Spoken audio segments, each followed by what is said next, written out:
আজকের ক্লাসে আমরা রাইটিং এর জন্য গুরুত্বপূর্ণ রাইটিং এন্ড স্পিকিং এর জন্য গুরুত্বপূর্ণ গ্রামার পড়াবো। প্রথমে রাইটিং এর জন্য পাংচুয়েশন, এটা খুবই গুরুত্বপূর্ণ, কারণ আমাদের অনেকেই যখন লিখি পাংচুয়েশনের প্রপার ইউজটা করতেছি না। আমি ফলো করছি অনেককে যে প্রপারলি পাংচুয়েশনের ব্যবহারটা করতেছেন না আপনারা, এটা একটা ইস্যু। আর রাইটিং এ পাংচুয়েশন ফলো করা হয়। এছাড়া রাইটিং এন্ড স্পিকিং এর জন্য আমাদের উম, গুরুত্বপূর্ণ দুইটা মডিউলে আমাদের লাগবে, সেটা sentence structures, wide range of sentence structure.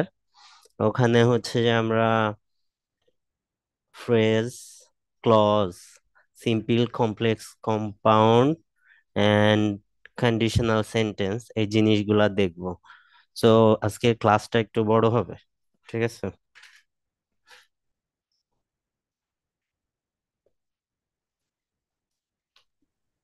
ভাই, এই শীটটা কি আমাদের কাছে আছে? সব শিটই আমি ওই গ্রুপে প্রোভাইড করে রাখছি। আপনি যদি না পান আমাকে নক দিবেন। টেলিগ্রাম গ্রুপে আপনি অ্যাড আছেন না?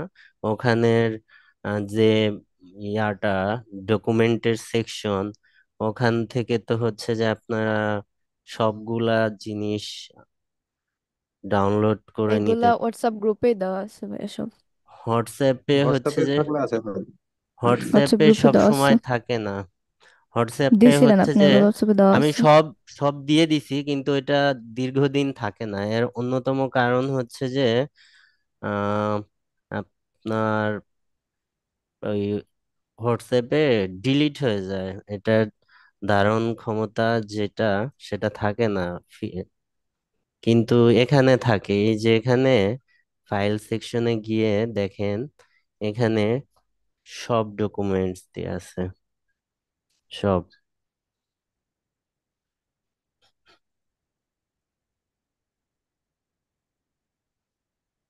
আপনাদের যেটা পড়ানো হইছে, ভবিষ্যতে পড়ানো হবে, সব ডকুমেন্টস এখানে দিয়ে আছে,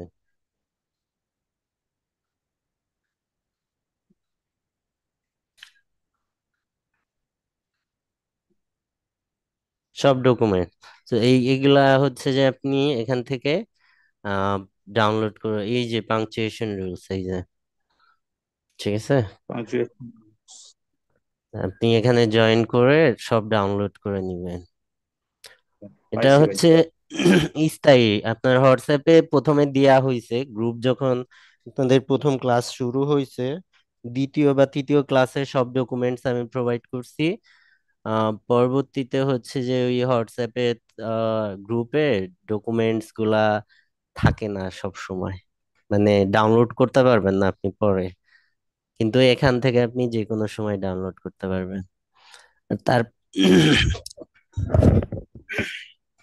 তারপরে আমি তো আছি সারা জীবন, যতদিন আছে আপনার লাগবে আমাকে নক দিয়ে যে কোনো সময় আপনি যে কোনো কিছু নিয়ে নিতে পারবেন। ঠিক আছে ভাই, পাইছি। ঠিক আছে।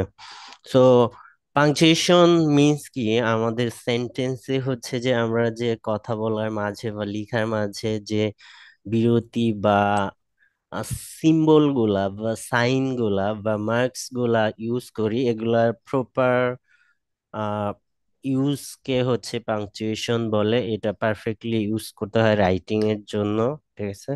রাইটিং এ আমাদের যখন অ্যাসেসমেন্ট ক্রাইটেরিয়া গুলা আমরা দেখছি, চারটা ক্রাইটেরিয়া আছে, তার মধ্যে একটা গ্রামার। তো গ্রামারের মধ্যে এই পাংচুয়েশন দেখা হয় যে আপনি পারফেক্টলি ইউজ করতেছেন কিনা, ঠিক আছে? তো পাংচুয়েশনের মধ্যে সব থেকে বেশি যে মার্কস আর সিম্বল বা সাইন যেটা বেশি ব্যবহৃত হয়, সেটা কি? Full stop.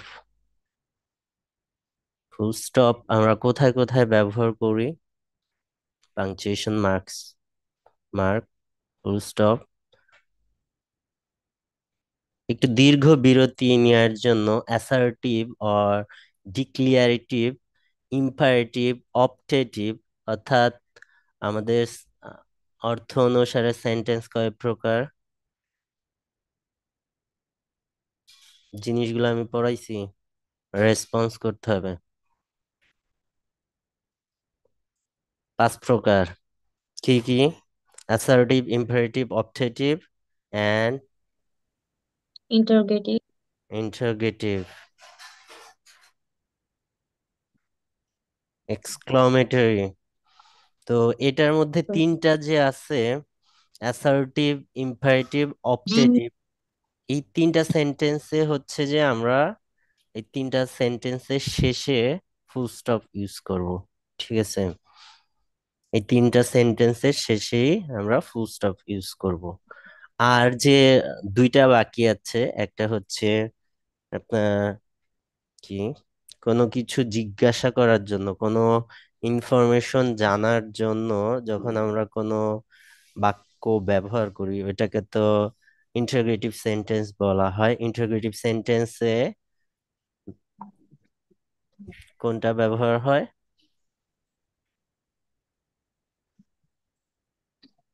Note of question marks. ঠিক আছে। আ- আর এক্সক্লামেটরিতে এটা ব্যবহার করা হয়। বাকি তিনটায় আমরা ফুল স্টপ ইউজ করি। এছাড়া এই সেন্টেন্স গুলা ব্যতীত আর কোথায় ফুল স্টপ ব্যবহৃত হয়? ওয়ার্ড কন্ট্রাকশন মিন্স হচ্ছে সংক্ষিপ্ত যখন করা হয়, বা অ্যাক্রোনিম টাইপের ওয়ার্ডস, যেমন বিবিএ, এমবিএ, এমবিবিএস, এই ওয়ার্ড গুলো আমরা যখন লিখি,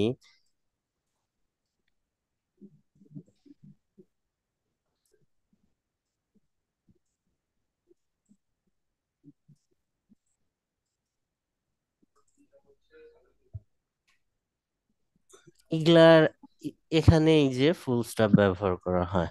ঠিক আছে, যেগুলা মিনিং এক্সট্রা শো করে বা আলাদা অর্থ প্রকাশ করে, অ্যাক্রোনিম। আপনার এটাকে আমরা অন্য ল্যাঙ্গুয়েজে কি বলি?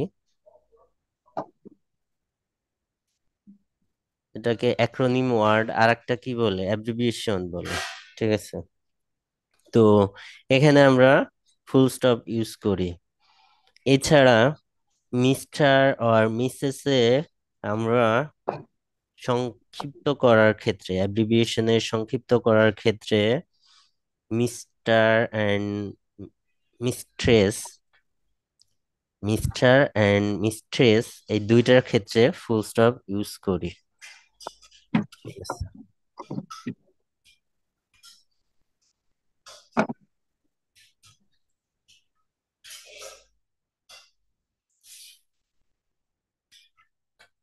এরপরে আসেন হচ্ছে কমা।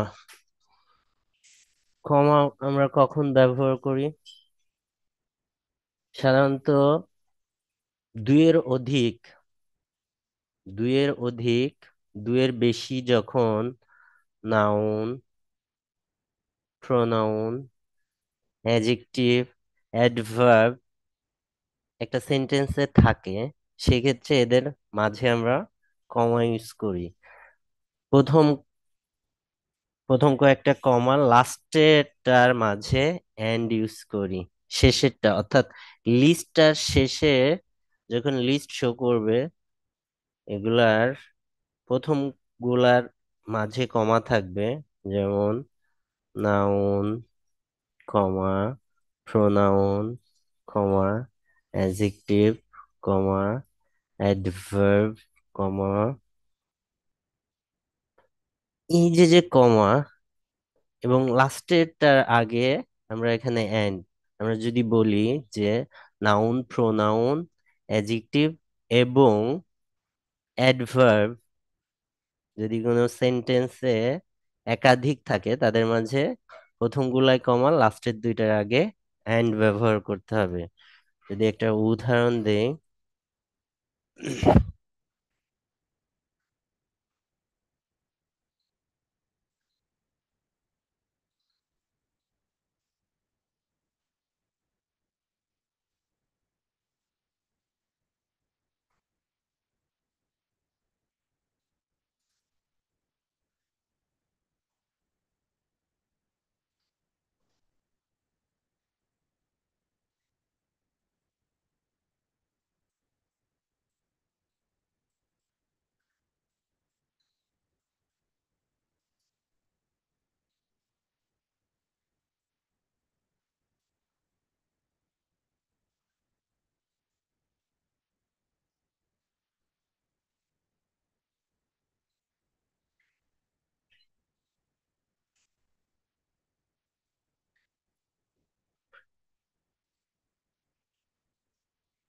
দেখেন এখানে হচ্ছে যে লিস্ট শো করতেছে। আহ এটা কি? নাউন। এটা সেন্টেন্সে একাধিক নাউন পরপর বসতে পারে, একাধিক প্রোনাউন বসতে পারে, অ্যাডজেক্টিভ বসতে পারে, অ্যাডভার্ব বসতে পারে ওয়ার্ড অর্ডার অনুসারে। তো সেক্ষেত্রে কি হয়, আমাদের প্রত্যেকের এক একটার পরে কমা এবং লাস্টের দুইটার আগে এন্ড বসে। এখানে কি তুহিন, প্যারিস অ্যান্ড মনির, ফামি অ্যান্ড রুহে, এই যে এখানে এন্ড ইউজ হয়েছে, আর গুড ফ্রেন্ডস। ঠিক আছে, এটা একটা রুলস কমার ক্ষেত্রে। এরপরে অ্যাপজিটিভ ব্যবহার। অ্যাপজিটিভ ব্যবহারের সময় অবশ্যই কমা ইউজ করতে হবে। অ্যাপজিটিভ কি এটা তো আমরা জানি, অনেকবার এক্সপ্লেইন করছি। অ্যাপজিটিভ কি বলেন তো?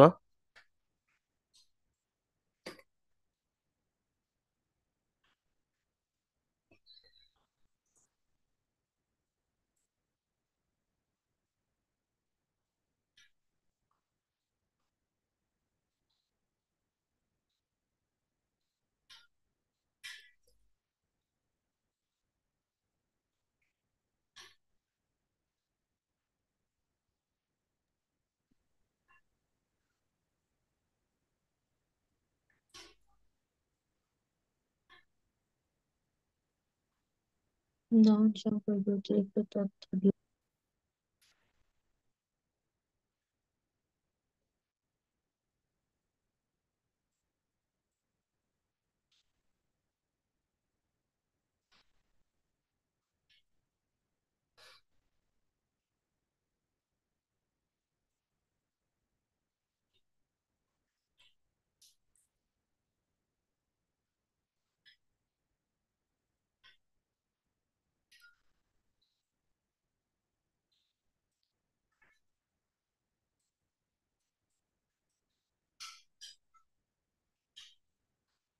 দেখেন এখানে হচ্ছে এটা noun, Kazi Nazrul Islam proper noun. এটার কাজী নজরুল ইসলাম মিন্স হচ্ছে এই নাউন সম্বন্ধে যখন অতিরিক্ত ইনফরমেশন প্রোভাইড করা হয়, এটা ছাড়াও এই সেন্টেন্স কমপ্লিট হবে। Kazi Nazrul road many poems. কিন্তু তাছাড়া এই নাউন সম্বন্ধে অতিরিক্ত ইনফরমেশন, এডিশনাল ইনফরমেশন অ্যাড করার জন্য আমরা নাউন অ্যাড করি বা আরো ইনফরমেশন অ্যাড করি, এই জিনিসটাকে অ্যাপোজিটিভ বলা হয়। এই অ্যাপোজিটিভ ব্যবহারের সময় নাউনের পরে কমা এবং ওই অ্যাপোজিটিভের পরেও কমা হবে। ঠিক আছে, সো অ্যাপোজিটিভ কি বলেন তো কেউ একজন? নাউন সম্পর্কে অতিরিক্ত তথ্য দিবে। হুম, ঠিক আছে। নাউন সম্বন্ধে এডিশনাল ইনফরমেশন প্রোভাইড করে। ঠিক আছে,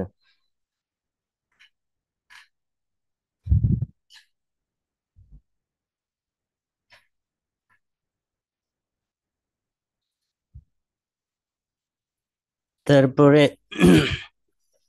adverb, adverbial phrase, introductory word যদি হচ্ছে যে আপনার কোনো সেন্টেন্সের শুরুতে থাকে, সেক্ষেত্রে হচ্ছে যে আমরা ওই ওয়ার্ডের পরে কমা ইউজ করব।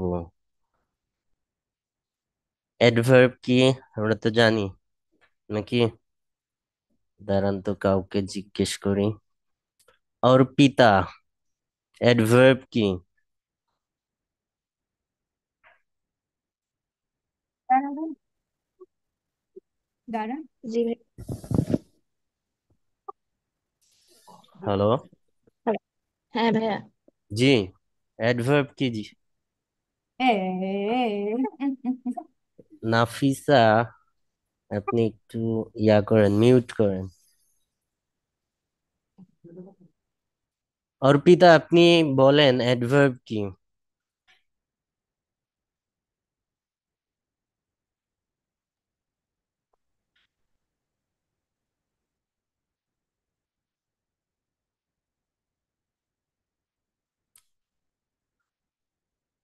পারলে বলতে হবে ভাই পারি, না হলে পারি না, যে কোনো একটা। এখানে বাইনারি ডিজিট, অর্থাৎ মাঝামাঝি কোনো অপশন নাই। হ্যাঁ পারি, পারি না। অ্যাডভার্ব কি বলেন? ভাইয়া এখন ঠিক মনে পড়তেছে না। ওকে, ঠিক আছে। আর হচ্ছে যে আপনি গ্রুপে অ্যাড হয়ে যান, হোম টাস্ক তো আপনি জমা দিতে পারতেছেন না। হোমওয়ার্ক যদি না করা হয় তাহলে কিন্তু হচ্ছে যে আপনার ইমপ্রুভমেন্ট, বা আমি বুঝবো না যে আপনি হোম টাস্ক দিচ্ছেন না না দিচ্ছেন, এটা তো বুঝতে হবে। জি ভাইয়া, গ্রুপে অ্যাড হয়ে যাব। ঠিক আছে।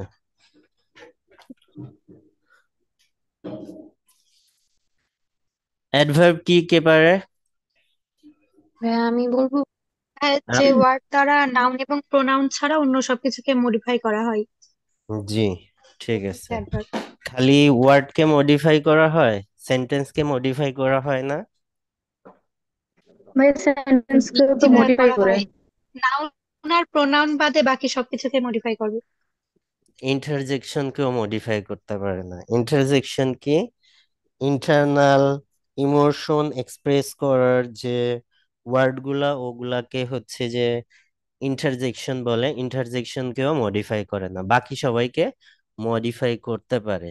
সো কোন সেন্টেন্সের শুরুতে যদি adverb, adverbial phrase, introductory word এগুলা থাকে, ওই ওয়ার্ডের পরে কমা বসে। যেমন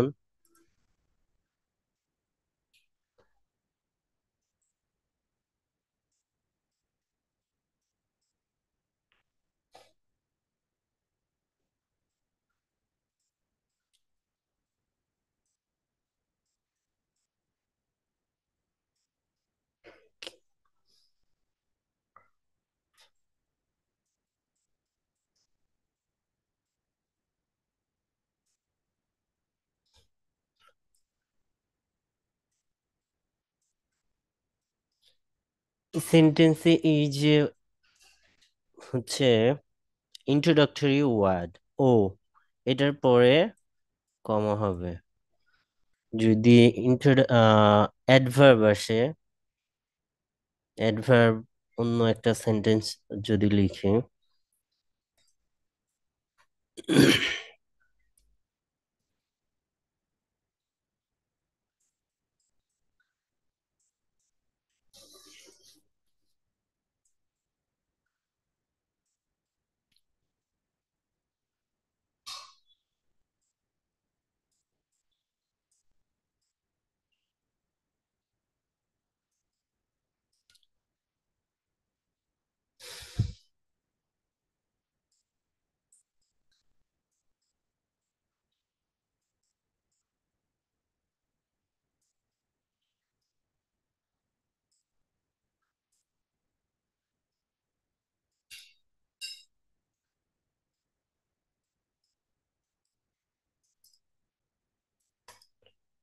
এখানে দেখেন অ্যাডভার্ব ফাইনালি, এটা অ্যাডভার্ব, এটা সেন্টেন্সের শুরুতে আসছে, সো এখানে একটা কমা হবে।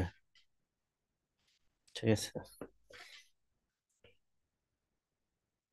এরপরে সব থেকে যেটা গুরুত্বপূর্ণ আমাদের জন্য, সেটা হচ্ছে আমরা কমপ্লেক্স সেন্টেন্সের ক্ষেত্রে কমা ব্যবহার করা লাগে। কমপ্লেক্স সেন্টেন্স এবং কম্পাউন্ড সেন্টেন্সেও আমাদের কমা ব্যবহার করা লাগে। ঠিক আছে। তো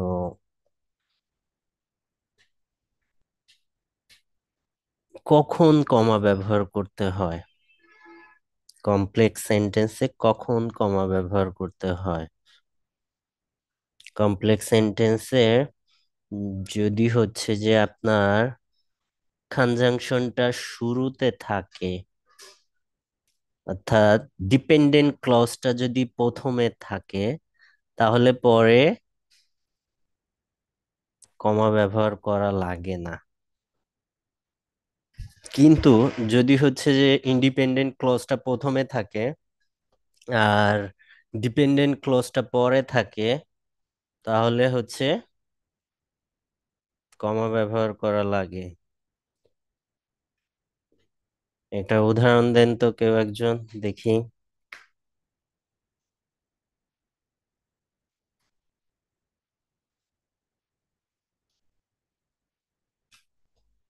একটা কমপ্লেক্স সেন্টেন্সের উদাহরণ দেন কেউ একজন।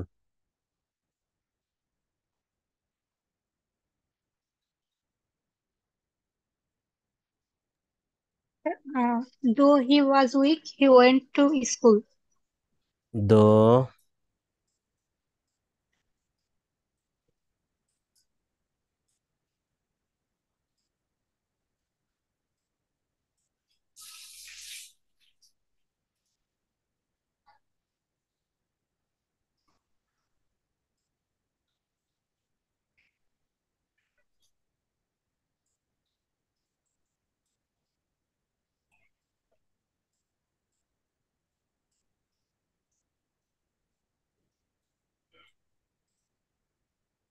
এই যে যে কনজাংশন, এই কনজাংশনটা প্রথমে বসছে এই পর্যন্ত হচ্ছে যে আপনার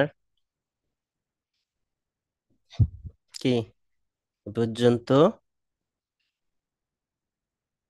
ডিপেন্ডেন্ট ক্লজ, পরের অংশে ইন্ডিপেন্ডেন্ট ক্লজ, এখানে কমা দিয়ে লাগবে না। কিন্তু যদি এইটা প্রথমে আসে, হি ওয়েন্ট টু স্কুল, এবং এটা মাঝে আসে, তখন হচ্ছে কমা ইউজ করা লাগবে। ঠিক আছে?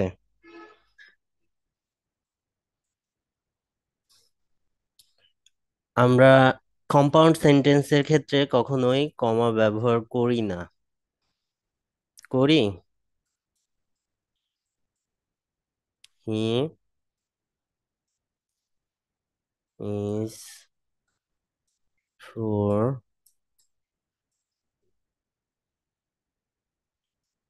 But honest, but is honest.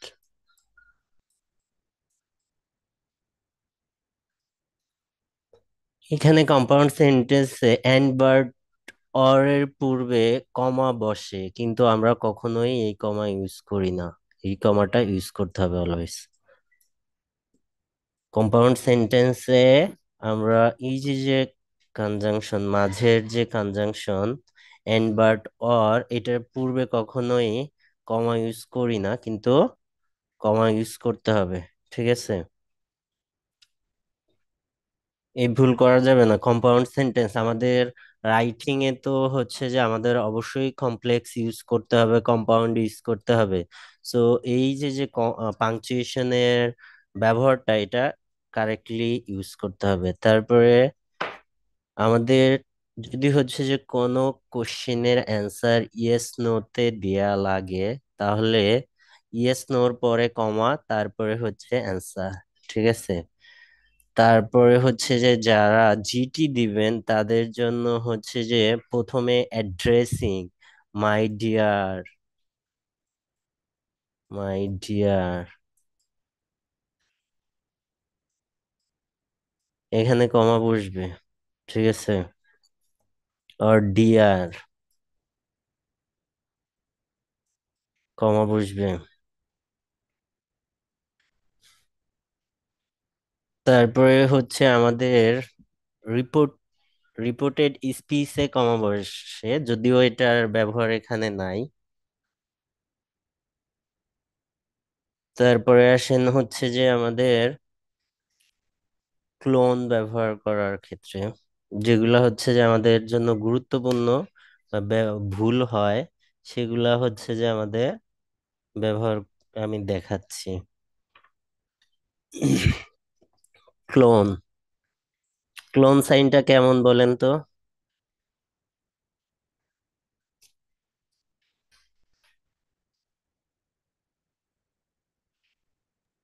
উপর নিচে ফুল স্টপ। উপর নিচে ফুল স্টপ, এই যেমন কোনো কিছুর পরে যদি কোনো সিরিজ শো করা লাগে বা তালিকা শো করা লাগে, সেক্ষেত্রে হচ্ছে আমরা কোলন ব্যবহার করব। ঠিক আছে? অর্থাৎ কোনো একটা একটা সিরিজ অনেকগুলা অপশনের সিরিজ হচ্ছে যে যদি পরে থাকে, সেক্ষেত্রে হচ্ছে যে আমরা ক্লোন ব্যবহার করব। যেমন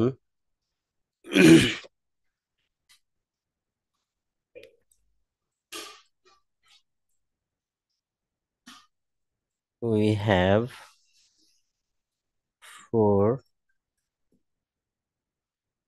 four option।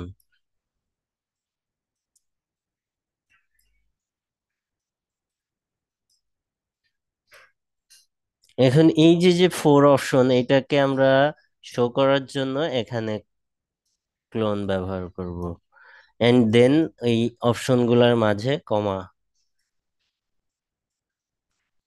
ঠিক আছে, অর্থাৎ কোনো একটা সিরিজ বা হচ্ছে তালিকা শো করার পূর্বে, তার পূর্বে আমরা হচ্ছে ক্লোন ব্যবহার করব। এছাড়া হচ্ছে যে আমরা এক্সাম্পলস প্রোভাইড করার ক্ষেত্রেও অনেক সময় ক্লোন ব্যবহার করতে পারি। ঠিক আছে, টাইম শো করার জন্য ক্লোন ব্যবহার করা হয়। ও ক্লক 12:30 AM, এরকম আমরা টাইম লিখি না, সেক্ষেত্রে হচ্ছে ক্লোন ব্যবহার করা হয়। তারপর হচ্ছে যে মেইন ক্লজ সম্বন্ধে এক্সট্রা আইডিয়া প্রোভাইড করার জন্য বা অতিরিক্ত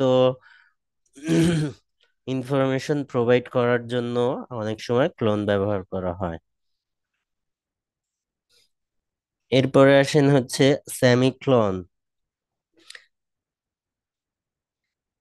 সেমিক্লোনের সব থেকে ভাই, অতিরিক্ত তথ্য প্রকাশের ক্ষেত্রে এটার একটা উদাহরণ দিলে ভালো হতো। ওকে, আই and my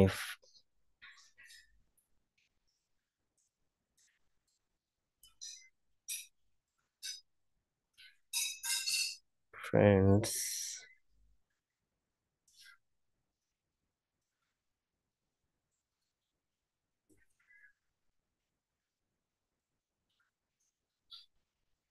excited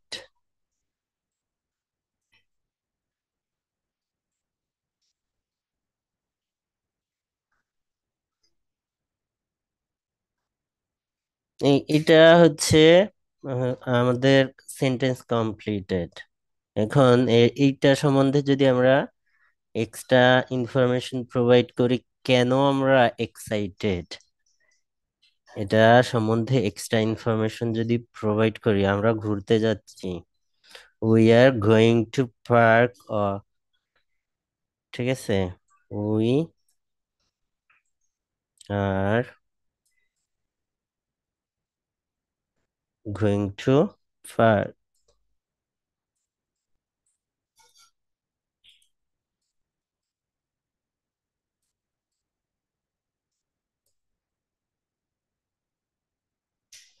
এই যে যে এটা তো মেইন ক্লজ, এটা সম্বন্ধে এক্সট্রা ইনফরমেশন এইটুকু প্রোভাইড করতেছি, এই জন্য এখানে ক্লোন ব্যবহার করা হয়েছে। হ্যাঁ, এখানে তো আমরা ড্যাশও ইউজ করতে পারি, তাই না? না, ড্যাশ ইউজ করা যাবে না। আচ্ছা, ঠিক আছে। ড্যাশ কোনটাকে বলতেছেন আপনি? আহ মাঝ বরাবর একটা দাগ যেটা, ওইটাকে বিয়োগ হাইফেন বলে। চিহ্নটাই। ও আচ্ছা, হ্যাঁ হ্যাঁ। হাইফেন দিয়ে এটা অ্যাড হয় না কখনো, হাইফেন দিয়ে ওয়ার্ড অ্যাড করতে হয়। আচ্ছা, ঠিক আছে ভাই। এরপরে আসেন ক্লোনের পর সেমিক্লোন। সেমিক্লোন দেখতে কেমন? হ্যাঁ, উপরে একটা ফুল স্টপ, নিচে কমা, এটা। জি, এই যে এটাকে ক্লোন বলে, বা এই যে এটাকে সেমিক্লোন বলে। এটার সব থেকে গুরুত্বপূর্ণ ব্যবহার কোনটা জানেন? এটার সব থেকে গুরুত্বপূর্ণ ব্যবহার হচ্ছে আমরা কম্পাউন্ড সেন্টেন্সে কি ব্যবহার করি বলেন তো?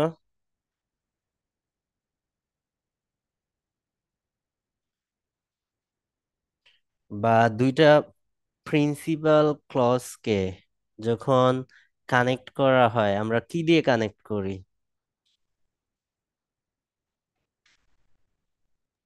And or but. and but or হ্যাঁ, ফ্যান বয়েস যে কনজাংশন গুলার নাম ফ্যান বয়েস ওগুলা দিয়ে কানেক্ট করি। কিন্তু এটা আপনারা আরেকটা জিনিস জেনে রাখেন, এই যে যে কনজাংশন, এই কনজাংশন ব্যতীত আপনি হচ্ছে যে এই প্রিন্সিপাল ক্লজকে বা প্রিন্সিপাল দুইটা ইন্ডিপেন্ডেন্ট ক্লজকে, ডিপেন্ডেন্ট নয় ইন্ডিপেন্ডেন্ট ক্লজকে আপনি ক্লন দিয়ে কানেক্ট করতে পারেন কনজাংশনের পরিবর্তে। ঠিক আছে, এটার ব্যবহার কখন হবে? যখন হচ্ছে যে দেখেন আপনি একাধিক কনজাংশন আপনার রাইটিং এর মধ্যে হচ্ছে যে সেম টাইপের হচ্ছে কনজাংশন আপনি একাধিকবার ব্যবহার করে ফেলতেছেন, সেক্ষেত্রে হচ্ছে ওই কনজাংশনের পরিবর্তে আপনি এই সেমিক্লোনটা ব্যবহার করতে পারবেন। অর্থাৎ দুইটা প্রিন্সিপাল ক্লজকে কানেক্ট করার জন্য আমরা সেমিক্লোন ব্যবহার করতে পারি। ঠিক আছে, এটা অনেকে কখনো ফলো করেননি বা দেখছেন কিন্তু বুঝেন নাই। দুইটা মেইন ক্লজকে কানেক্ট করার জন্য এটা ব্যবহার করা হয়। কেউ দেখছেন আগে কখনো? না ভাইয়া, ওই and but or এগুলোর পরিবর্তে ইউজ করলে হয়েছে। এন্ড বাট অর অর্থাৎ এই যে যে ফ্যান বয়েজ যে কনজাংশন আছে ওদের রিপ্লেস করা যায় এই ইয়া দিয়ে, সেমিক্লোন দিয়ে। ঠিক আছে, যেমন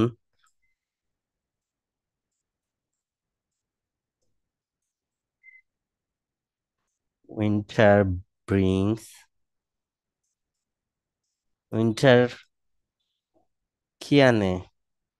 স্নো।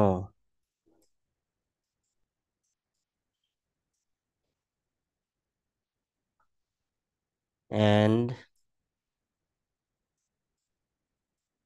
সামার কি আনে?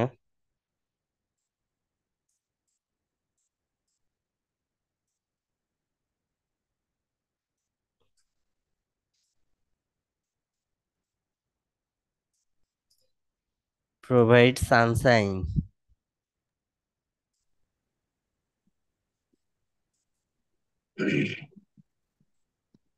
এখানে এই এন্ডটাকে আমরা রিপ্লেস করতে পারি সেমিক্লোন দিয়ে।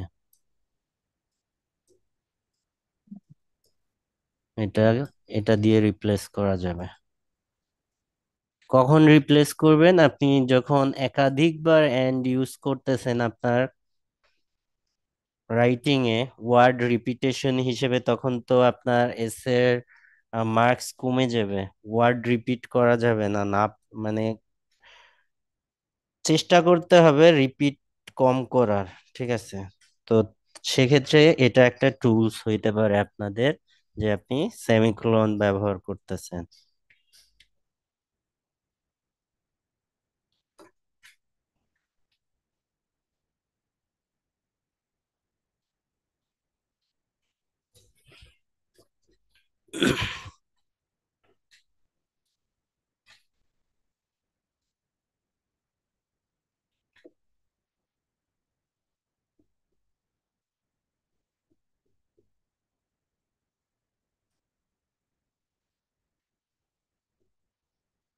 এরপরে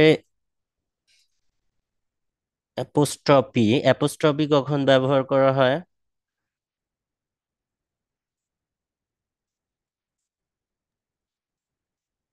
অ্যাপোস্ট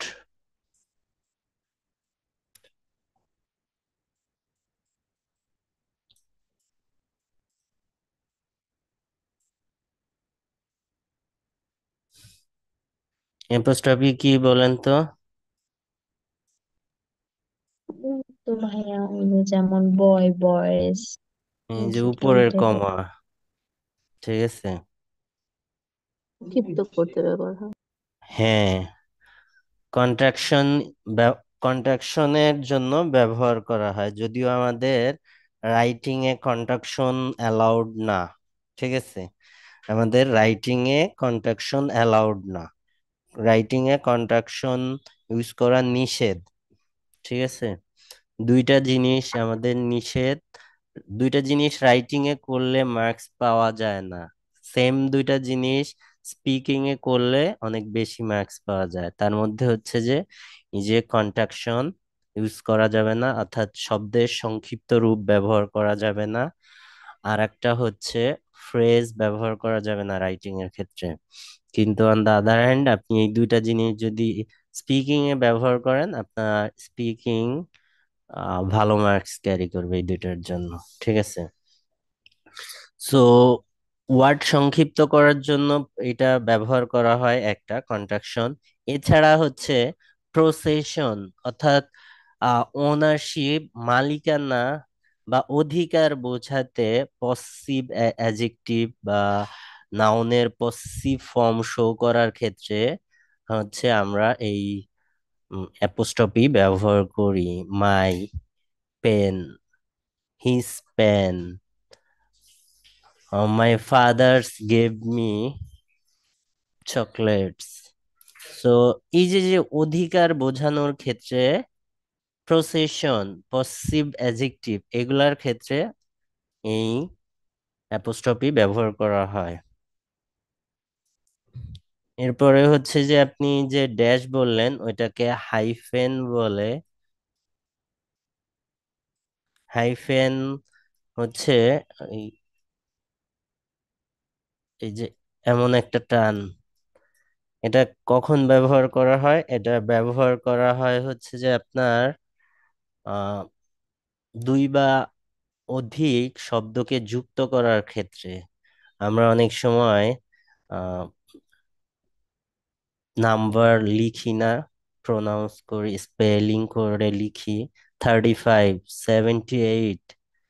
তো এই যে যে 30 and 5, এটার মাঝে একটা হাইফেন হবে।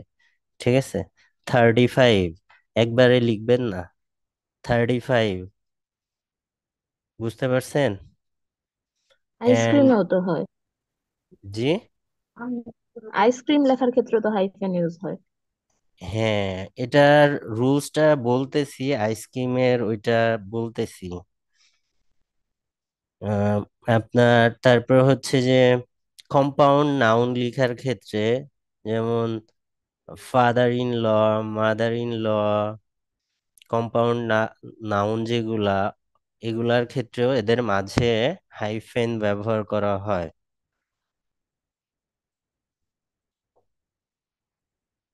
আপনি যেটা বলছেন হচ্ছে আইসক্রিম, অর্থাৎ কোনো প্রপার নাউনের পূর্বে, রুলসটা হচ্ছে কোনো প্রপার নাউন বা হচ্ছে কোনো ওয়ার্ডের শুরু যদি ভাওয়েল দেওয়া হয়, কোনো মেইন ওয়ার্ডের শুরু যদি ভাওয়েল দেওয়া হয় এবং তার পূর্বে যদি কোনো প্রিফিক্স বসে, সেই ক্ষেত্রে হচ্ছে হাইফেন ইউজ করা হয়। আপনি কোন ওয়ার্ডটা বলছেন?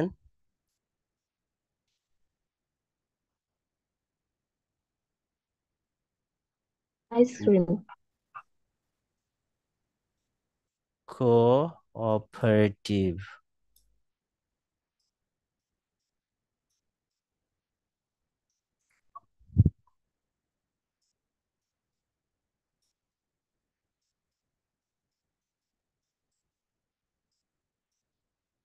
এই ওয়ার্ডটা শুরু, এটা মেইন ওয়ার্ড অপারেটিভ, এটা শুরু ভাওয়েল দিয়ে, এর পূর্বে প্রিফিক্স বসছে, সো এখানে একটা হাইফেন আসবে। ঠিক আছে, বা কোনো একটা প্রপার নাউনের পূর্বে, প্রপার নাউন তো কি জানেন, প্রপার নাউনের পূর্বে যদি হচ্ছে যে প্রিফিক্স বসে সেক্ষেত্রেও হাইফেন বসানো লাগবে। যেমন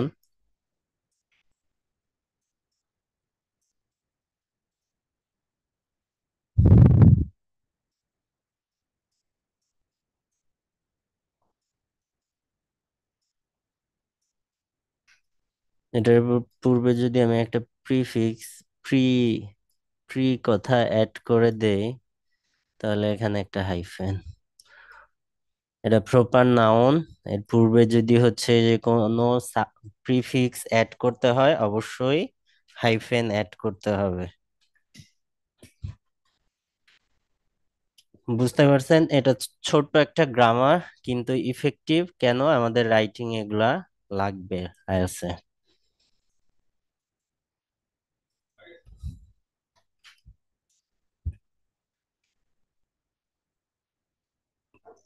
এখন আমাদের স্ট্রাকচার অনুযায়ী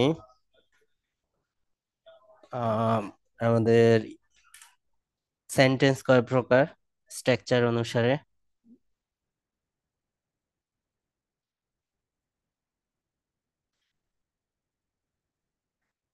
3 প্রকার: কি কি? Simple, complex, compound. Simple, complex,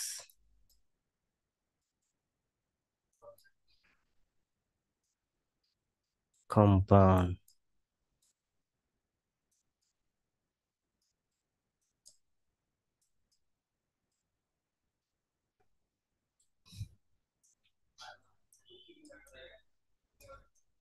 simple, complex, compound.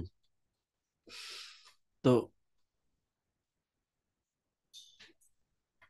Simple sentence কাকে বলে? যেটা হচ্ছে যে এটার আগে হচ্ছে যে আমরা উম না, এটার পরে ইয়াতে যাই, ফ্রেজ এন্ড ক্লজে যাই পরে। তো সিম্পল সেন্টেন্স কি? যেখানে একটা ডেফিনেশন কেউ একজন বলেন তো, এটা তো সহজ। সিম্পল সেন্টেন্স কাকে বলে? যেখানে একটা হচ্ছে যে, একটা সাবজেক্ট আর একটা ফাইনাইট ভার্ব থাকবে। হ্যাঁ, যেখানে একটা সাবজেক্ট থাকবে এবং ফাইনাইট ভার্ব থাকবে, এবং হচ্ছে যে একটা ক্লিয়ার মিনিং এক্সপ্রেস করবে, ওইটাকে হচ্ছে যে সিম্পল সেন্টেন্স বলবে। ঠিক আছে? আর কমপ্লেক্স সেন্টেন্স কি? যেখানে হচ্ছে যে আপনার একটা সিম্পল সেন্টেন্স, অর্থাৎ একটা ফাইনাইট ভার্ব সাবজেক্টের সাথে একটা ডিপেন্ডেন্ট ক্লজ, এক বা একাধিক ডিপেন্ডেন্ট ক্লজ থাকবে। আর কম্পাউন্ড সেন্টেন্স হচ্ছে কি? যেখানে দুইটা ইন্ডিপেন্ডেন্ট ক্লজ কানেক্ট হবে, অর্থাৎ প্রিন্সিপাল ক্লজ কানেক্ট হবে। ঠিক আছে? এখন আমরা আসি সিম ফ্রেজ এন্ড ক্লজ দুইটা কি জিনিস বলেন তো? ফ্রেজ কি এবং ক্লজ কি? ফ্রেজ হচ্ছে যে আপনাদের বাকি অংশ, মানে বাক্যাংশ যেটাকে বললাম।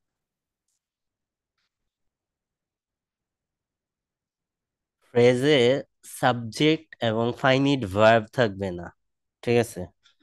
ফ্রেজের ক্ষেত্রে যে ইস্যুটা আমাদের ফলো করতে হবে, এটা ক্লিয়ারলি বুঝতে হবে। এই জিনিসগুলা রিডিং, রাইটিং, স্পিকিং এর ক্ষেত্রে এই জিনিসটা আপনাদের লাগবে। রিডিং এ স্পেশালি আপনার ফ্রেজ আইডেন্টিফাই করা গুরুত্বপূর্ণ। কারণ ফ্রেজ আইডেন্টিফাই না করতে পারলে, ধরেন একটা সেন্টেন্সে কোশ্চেনে একটা ফ্রেজ আছে, কিছু একটা একটা ফ্রেজ, নাউন ফ্রেজ আছে, এই ফ্রেজটা প্যাসেজে গিয়ে হচ্ছে যে আপনার পুরা সেন্টেন্স আকারে প্রোভাইড করছে প্যাসেজে, কিন্তু এই ফ্রেজের গুরুত্ব এই সেন্টেন্সে ওইভাবে নাই। ঠিক আছে? অর্থাৎ এখানে যে মেইন সাবজেক্ট, ভার্ব, অবজেক্ট, এগুলোর মধ্যে এই ফ্রেজের গুরুত্ব কম। কিন্তু আপনার প্যাসেজে গিয়ে এই ফ্রেজ দিয়ে একটা সেন্টেন্স মেক করে দিছে। এখন ট্রু ফলস এর ক্ষেত্রে অনেকেই করে কি, এই যে যে ফ্রেজের ওয়ার্ড গুলা দেখে এবং ওই সেন্টেন্সটাকে মনে করে যে হ্যাঁ, এটা এখানেই আছে, সো এটা গিভেন এন্ড ট্রু। কিন্তু এটা অনলি একটা ফ্রেজ, এবং এই সেন্টেন্সটায় এটার গুরুত্ব খুবই কম ছিল। এটা যখন রিডিং করাবো তখন দেখতে হবে। এখন যে জিনিসটা সেটা হচ্ছে যে ফ্রেজ আইডেন্টিফাই করা বা বোঝা গুরুত্বপূর্ণ। তো ফ্রেজ কি? ফ্রেজ হচ্ছে যে আপনার শব্দগুচ্ছ বা শব্দের সমষ্টি, ঠিক আছে, যেখানে হচ্ছে যে এরা এদের মাঝে কোনো সাবজেক্ট থাকবে না, আবার ফাইনিট ভার্বও থাকবে না, কিন্তু হচ্ছে যে এরা অর্থ গঠনে সহায়তা করবে বা অর্থ এক্সপ্রেস করবে, কিন্তু এরা কখনো নিজেরা পূর্ণাঙ্গ সেন্টেন্স অর্থাৎ কমপ্লিট সেন্স এক্সপ্রেস করতে পারে না কখনোই ফ্রেজ। ঠিক আছে, এর মধ্যে কোনো ফাইনিট ভার্ব থাকবে না, কোনো সাবজেক্ট থাকবে না। ঠিক আছে, যেমন আমরা যদি বলি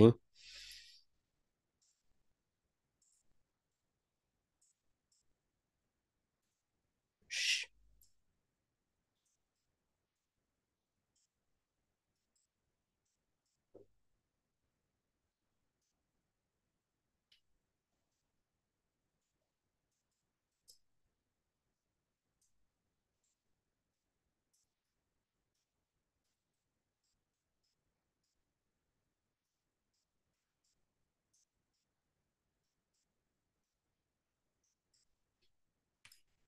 এই যে অংশটা ফান অফ দ্য পুয়ার, এটা একটা মিনিং প্রকাশ করে।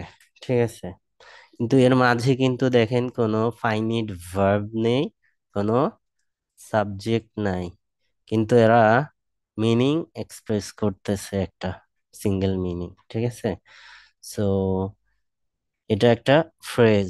এবং ফ্রেজ কি ধরনের ফ্রেজ? এটা একটা নাউন ফ্রেজ। কেন নাউন ফ্রেজ? নাউন, নাউনের ফাংশন কি?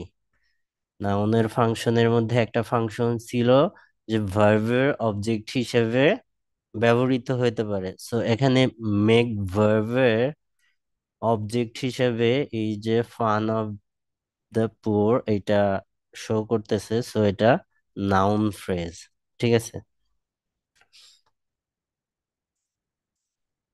ইউজের ভিত্তিতে ফ্রেজগুলাকে বিভিন্নভাবে হিউজ ক্যাটাগরিতে ভাগ করা যায়। যেমন নাউন ফ্রেজ, তারপর হচ্ছে adverbial phrase, adjective phrase, participle phrase, জিরান্ড phrase, verbal phrase, infinitive phrase, prepositional phrase. Mainly হচ্ছে আমাদের noun phrase, adjective phrase, adverbial phrase, prepositional phrase, এগুলা কিন্তু এটা বাকিগুলা হচ্ছে যে এটা নাম অনুসারে দিয়ে দেয় এবং এটা ক্যাটাগরি এইভাবে করে দিছে। হিউজ মেইনলি হচ্ছে noun phrase, prepositional, adverbial and adjective phrase. ঠিক আছে, এছাড়া আমি প্রত্যেকটাই বলতেছি, জি অ্যান্ড ফ্রেজ প্রত্যেকটাই বলতেছি। যে নাউন ফ্রেজ হচ্ছে কি, যখন হচ্ছে যে আপনার কোনো ফ্রেজ, ফ্রেজ কি শব্দগুচ্ছ, কোনো শব্দগুচ্ছ বা কোনো ফ্রেজ যখন হচ্ছে যে কোনো সেন্টেন্সে বসে যদি হচ্ছে যে নাউন যেই অ্যাক্টিভিটি গুলা করে, অর্থাৎ নাউনের মতো সে হচ্ছে যে সাবজেক্ট, অবজেক্ট, কমপ্লিমেন্ট, প্রিপোজিশনের অবজেক্ট বা ভার্বের অবজেক্ট, সহজে যদি বলি নাউন যেই অ্যাক্টিভিটিস গুলা করতে পারে, ওই ফ্রেজ যদি সেম অ্যাক্টিভিটিস গুলা করতে পারে, সেটাকে নাউন ফ্রেজ বলা হয়। ঠিক আছে, বুঝতে পারছেন কিনা বলেন? নাউন যেসব কাজ করতে পারে, সেম কাজ যদি কোনো ফ্রেজ করতে পারে, সেটাকে নাউন ফ্রেজ বলা হয়। নাউন ফ্রেজের স্ট্রাকচার গুলা এমন হয়: determiner plus noun, determiner plus noun. যেমন the man,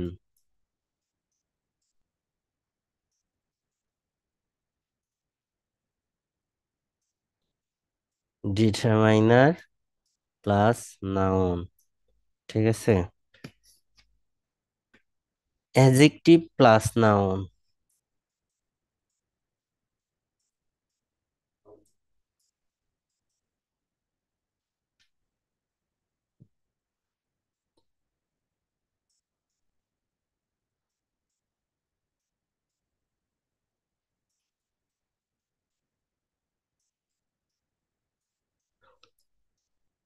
adjective plus noun.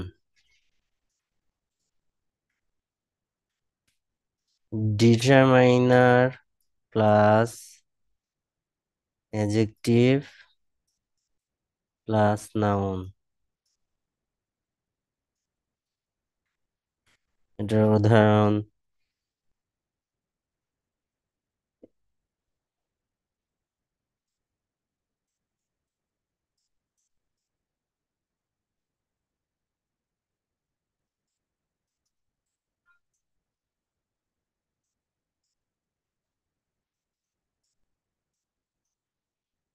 এটা determiner, adjective, noun.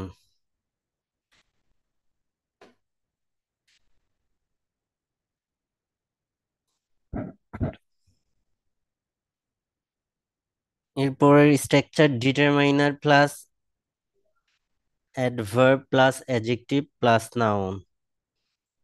Determiner plus adverb plus adjective plus noun.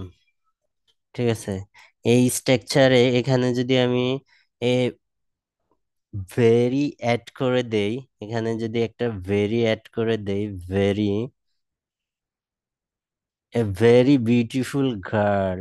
So এখানে তাহলে স্ট্রাকচারটা কেমন হলো? এটা determiner, adverb, adjective, then noun. এটা হচ্ছে আপনার নাউন ফ্রেজের স্ট্রাকচার। এছাড়া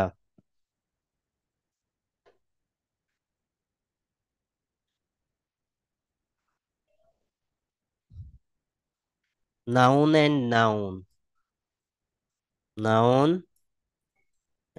and noun, noun and noun, এটাও হচ্ছে নাউন ফ্রেজের স্ট্রাকচার। যেমন কেয়াই,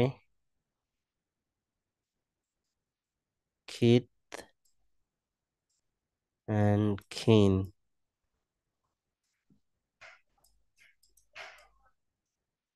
noun and noun.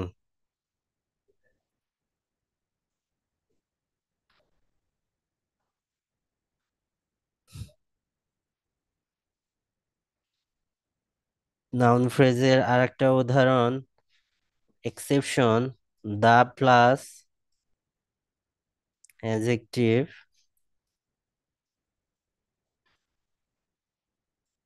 Use as a noun, the poor,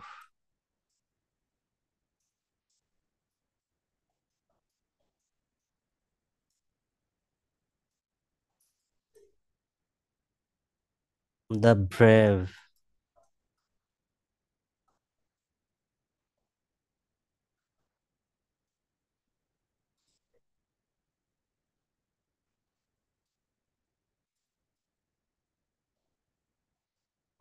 এই স্ট্রাকচার গুলা মনে রাখতে হবে কিন্তু, বা বুঝতে হবে।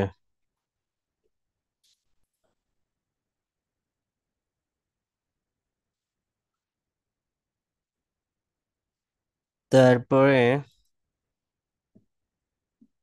Noun plus preposition, preposition plus noun. Point of beauty,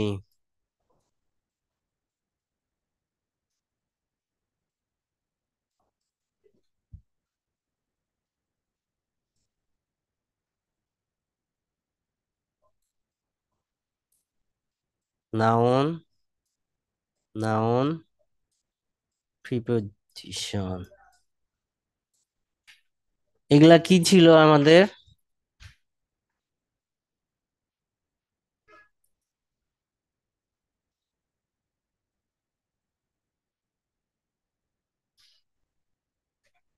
এগুলা ছিল হচ্ছে আমাদের নাউন ফ্রেজ। অ্যাডজেক্টিভ ফ্রেজ কাকে বলে? যখন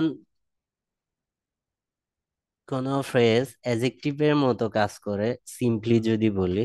আর যদি ডিটেলস বলতে যাই, যখন হচ্ছে যে গ্রুপ অফ ওয়ার্ড, যখন হচ্ছে যে নাউনকে বা প্রোনাউনকে মডিফাই করবে এবং অ্যাডজেক্টিভের মতো কাজ করবে, সেটাকে অ্যাডজেক্টিভ ফ্রেজ বলবে।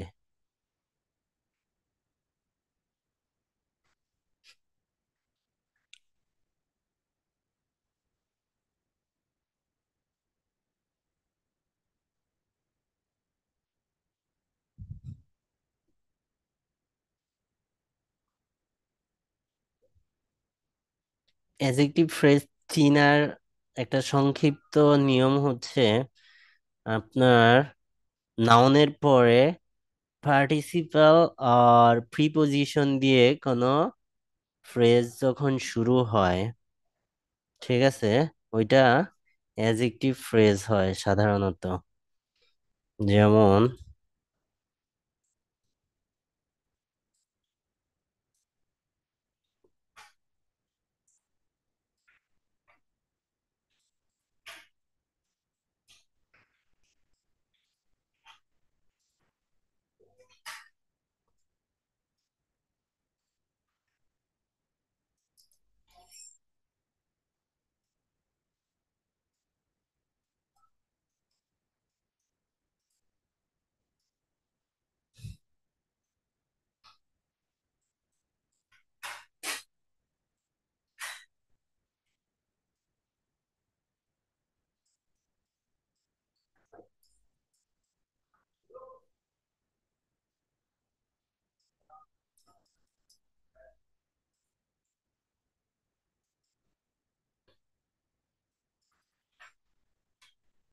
এখানে, এখান থেকে এই পর্যন্ত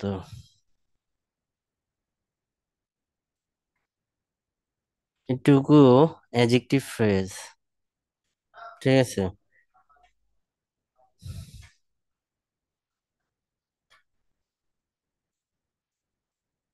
তো আমি যে ইয়াটা বললাম নাউনের পরে, এটা কি নাউনের পরে যদি হচ্ছে পার্টিসিপাল, এই প্লেইং কি পার্টিসিপাল আর প্রিপোজিশন দিয়ে যদি শুরু হয় কোনো ফ্রেজ, তখন ওইটাকে অ্যাডজেক্টিভ ফ্রেজ বলে।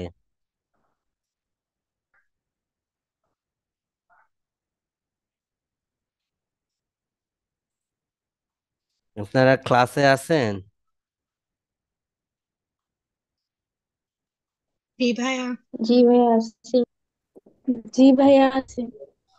না, মাঝে আবার ঘুমায় নিতে পারেন অনেকে, সেই জন্য হচ্ছে কল দিচ্ছি।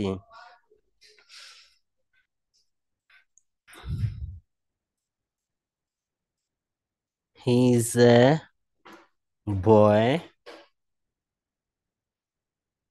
সরি,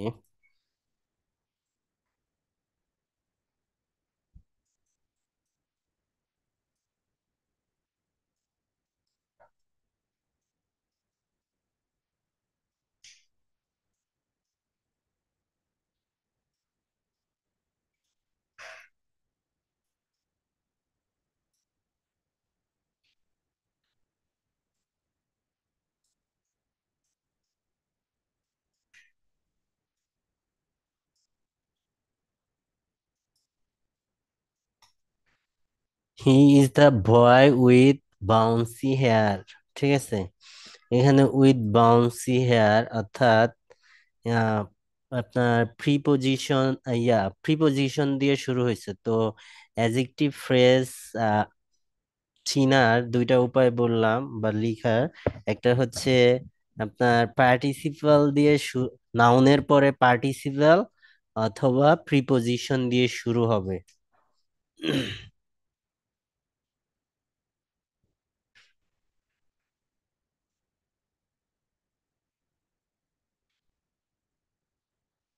এরপরে আসেন হচ্ছে প্রিপোজিশনাল ফ্রেজ। এগুলা এই আইডেন্টিফাই করতে হবে অনেক আপনাদের ইয়াতে রিডিং এর সময়।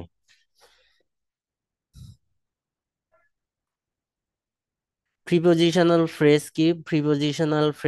প্রিপোজিশনের কাজ যখন কোনো একটা ফ্রেজ করবে, যে সকল ফ্রেজ প্রিপোজিশনের ন্যায় কাজ করবে কোনো সেন্টেন্সে, ওইটাকে প্রিপোজিশনাল ফ্রেজ বলে। প্রিপোজিশনাল ফ্রেজ আইডেন্টিফাই করার সহজ উপায় হচ্ছে এর শুরুতে এবং শেষে প্রিপোজিশন থাকে সবসময়। In front of, in front, front of, শুরু এবং শেষে প্রিপোজিশন থাকবে। বাই ডিন্ট অফ, বাই,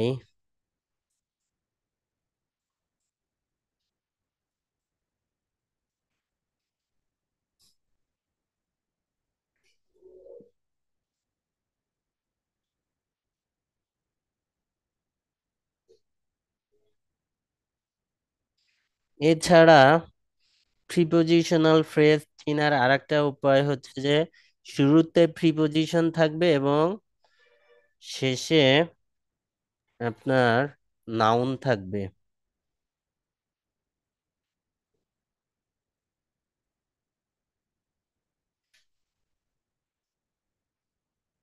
যদিও এটা হচ্ছে প্রিপোজিশনাল ফ্রেজ, কিন্তু work as a adjective phrase আর হচ্ছে অ্যাডভার্বিয়াল ফ্রেজ।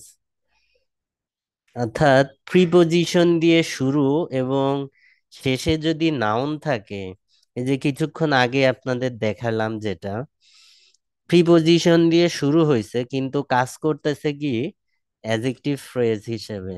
সো এটা মনে রাখবেন।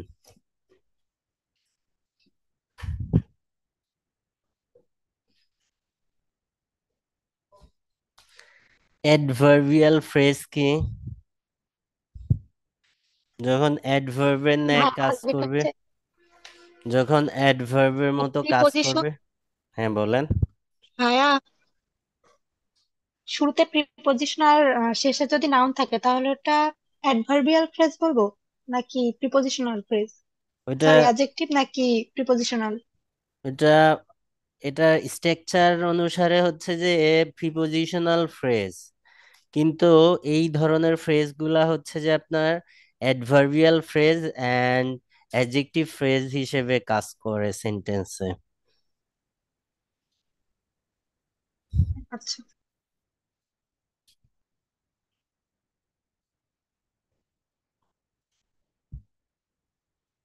যেমন আমি যদি উদাহরণ একটা দেই, দাঁড়ান।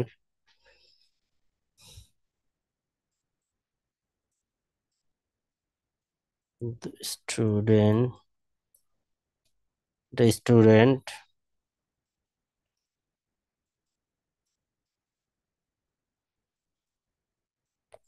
work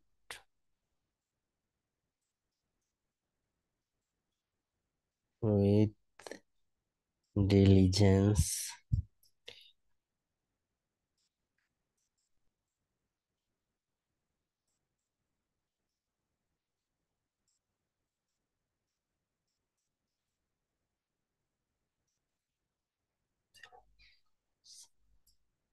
assignment।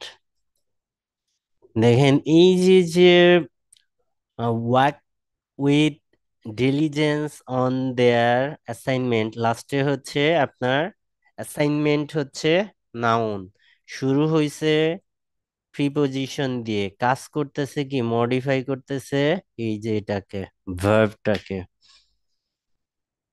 The student worked with diligence, কিভাবে কাজ করছে, এটা কোন ধরনের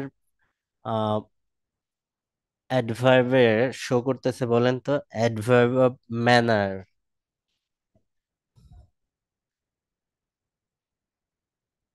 আর এর আগেরটা তো দেখালাম যে হচ্ছে যে অ্যাডজেক্টিভ ফ্রেজ হিসেবে কাজ করে।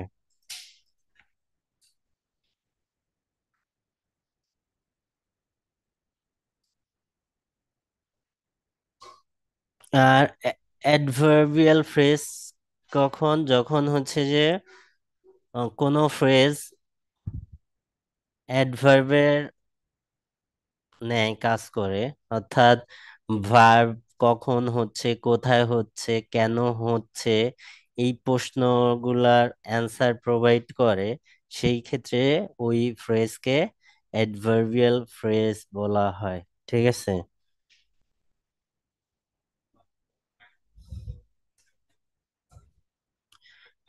এরপরে হচ্ছে যে দুইটা ফ্রেজ, আরো অনেক ফ্রেজ আছে, সব লাগবে না আমাদের। হচ্ছে আহ জিরান জিরান ফ্রেজ। জিরান ফ্রেজ কখন ব্যবহৃত হয়?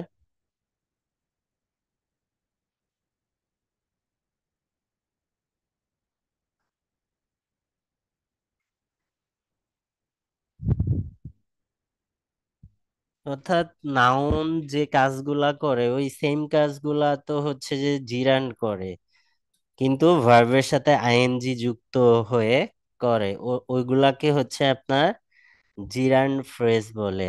আর পার্টিসিপল ফ্রেজ অর্থাৎ পার্টিসিপলের ব্যবহারকে পার্টিসিপল ফ্রেজ বলে। এটা ছিল হচ্ছে আপনাদের ফ্রেজ। ক্লজের ইস্যুটা যদি আসি, তাহলে ক্লজটা কি?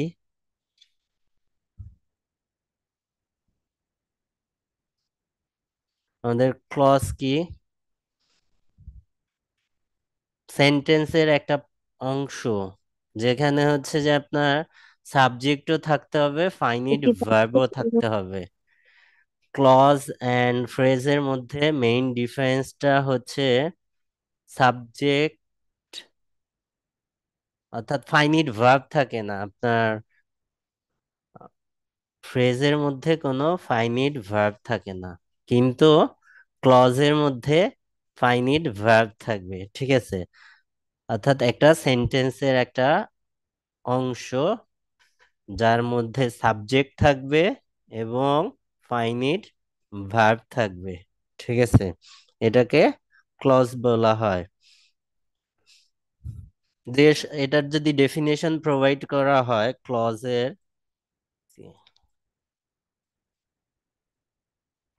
ডেফিনেশন যদি প্রোভাইড করা হয়, সাবজেক্ট এন্ড ফাইনিট ভার্ব আছে এরকম শব্দ সমষ্টি কে আমরা ক্লজ বলতে পারি, যারা অন্য একটা বাক্যের অংশ হিসেবে ব্যবহৃত হয়। ঠিক আছে। ক্লজকে হচ্ছে তিন ভাগে ভাগ করা হয়। ক্লজকে কয় ভাগে ভাগ করা হয়? তিন ভাগে।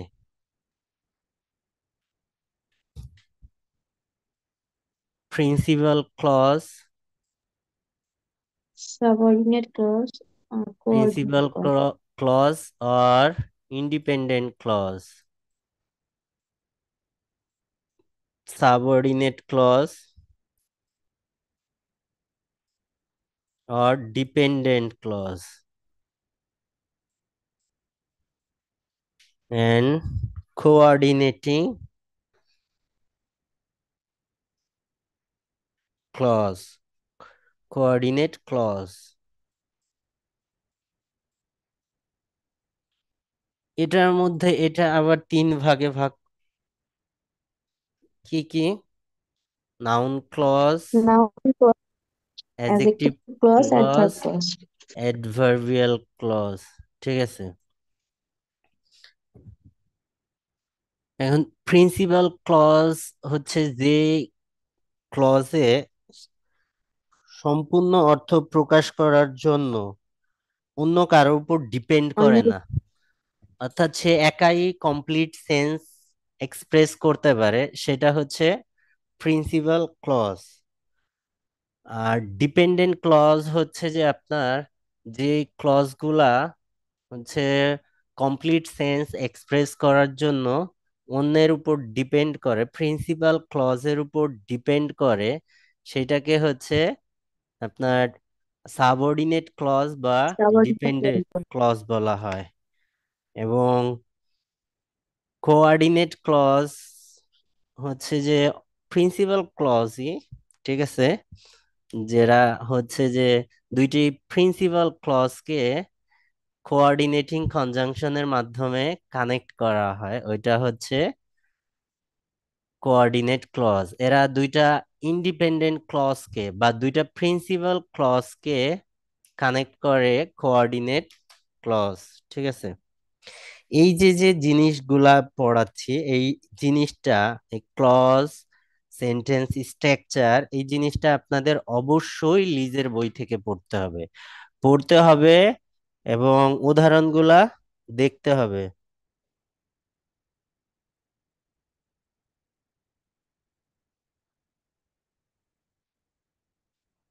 1 মিনিট।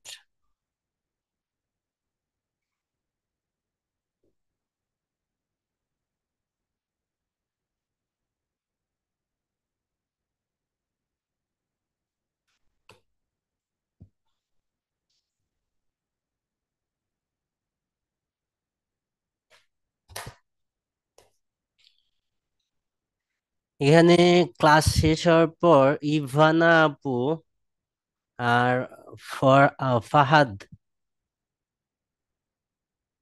অর্পিতা, আপনারা তিনজন থাকবেন। এই তিনজন থাকবেন ক্লাস শেষ হয়ে যাওয়ার পর। সো আপনারা আগে থেকে লিভ নিয়েন না। ইভানা আপু, অর্পিতা আর হচ্ছে ফাহাদ। জি ভাইয়া, অবশ্যই। তো এই যে যে পার্টটা আমরা আজকে দেখতেছি, এই পার্টটা আপনারা অবশ্যই লিজের বই থেকে আমার এই ডকুমেন্টটা দেখবেন, এই ডকুমেন্টটা দেখবেন। এছাড়া লিজের বই থেকেও আপনাদের এই জিনিসটা দেখতে হবে। ঠিক আছে।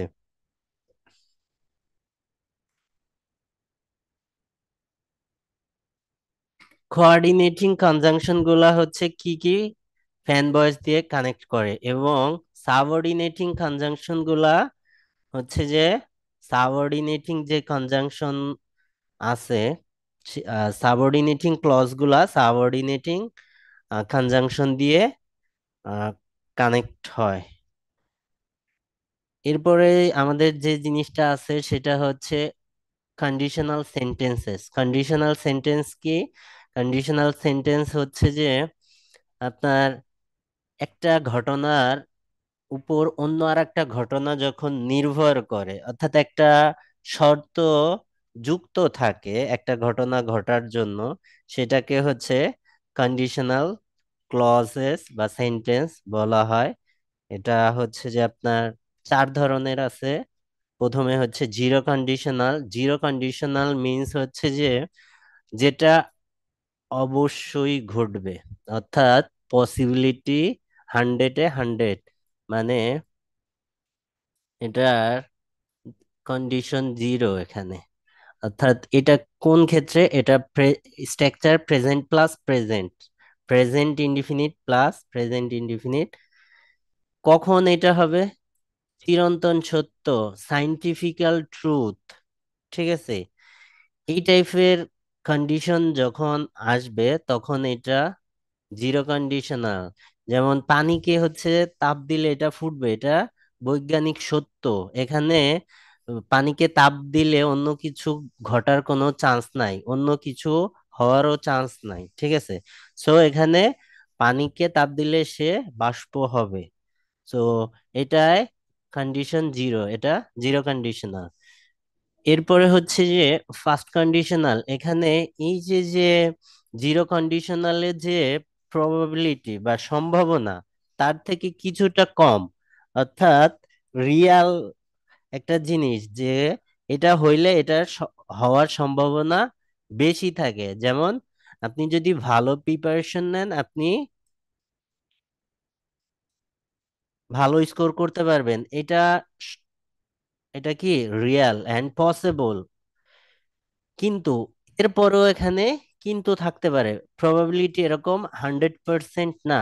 আপনি এখানে পরীক্ষা খারাপ দিতে পারেন একটু। ঠিক আছে। সো এটা রিয়েল হইতে পারে, কিন্তু এই যে জিরো কন্ডিশন, এটার মতো 100% শিওর না এখানে। সো এটার স্ট্রাকচারও হচ্ছে যে if plus present plus future. ঠিক আছে। পরেরটা ফিউচার ইনডিফিনিট। ফার্স্ট কন্ডিশনালে হচ্ছে আপনার if plus present simple, and second পার্টে হচ্ছে যে ফিউচার ইনডিফিনিট বা ফিউচার সিম্পল। এখন সেকেন্ড কন্ডিশনাল, এটা দিয়ে কে কে কি বুঝেন বলেন তো, অনেকেই তো গ্রামার পড়েন।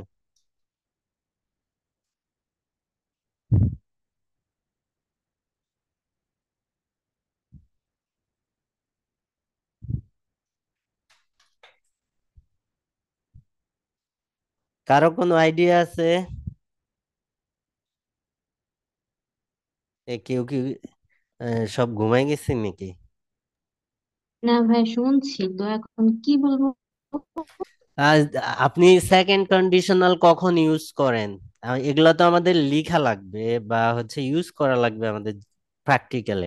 এখানে জিনিসগুলা আপনি কখন সেকেন্ড কন্ডিশনাল ইউজ করবেন বা একটা সেন্টেন্সে, এটা এটা তো আপনার স্পিকিং এ ইউজ করা লাগতে পারে বা হচ্ছে যে আপনার রাইটিং এ ব্যবহার করা লাগতে পারে। আপনি যদি হচ্ছে যে শুধু সিম্পল সেন্টেন্স, সিম্পল সেন্টেন্স আমরা কখন ব্যবহার করব? যখন হচ্ছে যে কোনো একটা জিনিস ক্লিয়ারলি আমরা স্পিক, মানে একেবারে স্ট্রেট ফরওয়ার্ড অ্যান্সার প্রোভাইড করব, যখন আমাদের প্রয়োজন হবে স্ট্রেট ফরওয়ার্ড অ্যান্সার করার, তখন আমরা সিম্পল সেন্টেন্স ইউজ করব, সেটা স্পিকিং হোক বা রাইটিং হোক।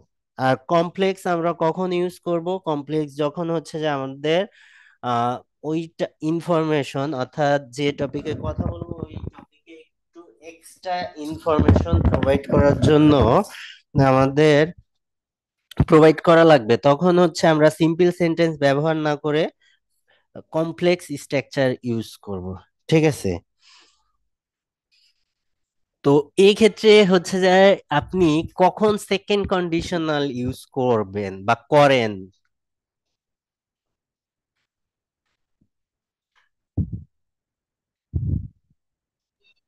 কোনো একটা জিনিস আমার সাথে যদি ঘটতো তাহলে আমি এই কাজটা করতাম, এরকম কিছু যদি বোঝাতে চাই তখন, মানে যেটা হয়নি বা এরকম কিছু। এটা হচ্ছে যে অবাস্তব, বাংলায় আপনাদের বোঝাই দেই, অবাস্তব কল্পনা। এটা অতীতেরও হইতে পারে, যে কোনো টেন্সেরই হইতে পারে। এটা অবাস্তব কল্পনা। অবাস্তব কল্পনা মানে এখানে যেটা কখনোই সম্ভব না, এরকম হচ্ছে যে অবাস্তব কল্পনার ক্ষেত্রে আমরা সেকেন্ড কন্ডিশনাল ইউজ করব। এটা যেটা হয়নি, অবাস্তব কল্পনা। ঠিক আছে? এটা অবশ্যই আমাদের থিঙ্কিং এর সাথে রিলেটেড। ঠিক আছে? সেকেন্ড কন্ডিশনাল, অনেকে হচ্ছে যে থার্ড কন্ডিশনাল এবং সেকেন্ড কন্ডিশনাল মিক্স করে ফেলে। কখন করবে? এখানে হচ্ছে যে রিগ্রেট শো করার জন্য। রিগ্রেট শো করার জন্য মানে কি, আপনি অতীতে একটা কাজ করা আপনার দ্বারা পসিবল ছিল, যদি আপনি হচ্ছে যে ভালো প্রিপারেশন নিতেন, মানে ওই টাইমটা পার হয়ে গেছে, নেননি, মানে এটা কি, এখন এটা আপনি রিগ্রেট শো করবেন, আপনার ভিতরে আফসোসকে শো করবেন, সেটা রিগ্রেট শো করার জন্য হচ্ছে থার্ড কন্ডিশনাল, মনের দুঃখ প্রকাশ করার জন্য। অর্থাৎ আপনি অতীতে একটা কাজ করা উচিত ছিল কিন্তু আপনি করেন নাই, এরকম ক্ষেত্রে হচ্ছে থার্ড কন্ডিশনাল ব্যবহার করা হয়। আর সেকেন্ড কন্ডিশনাল ব্যবহার করা হয় হচ্ছে যে অবাস্তব কল্পনার ক্ষেত্রে। ঠিক আছে? এটা অতীতেও পসিবল ছিল না, বর্তমানেও পসিবল না। কিন্তু থার্ড কন্ডিশনালের ক্ষেত্রে হচ্ছে অতীতে পসিবল ছিল কিন্তু আপনি ওটা করেন নাই, মানে হচ্ছে যে এটা আপনার রিগ্রেট শো করতেছে। ক্লিয়ার?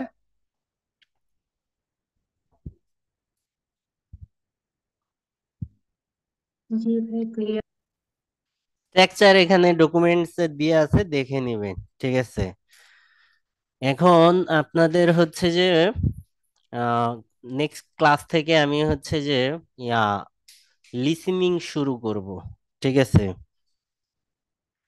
সো গ্রামার এখানেই সমাপ্ত। কারো যদি কোনো প্রবলেম থাকে আমাকে পার্সোনালি নক দিবেন, যে আমি এই জিনিসটা বুঝি না, আমাকে একটু এক্সপ্লেইন করে দিয়েন ভাই, এরকম অপশন সবার কাছে আছে। এখন আপনারা যে তিনজনকে বলছি ওই তিনজন ব্যতীত আপনারা লিভ নিতে পারেন। সালাম আলাইকুম।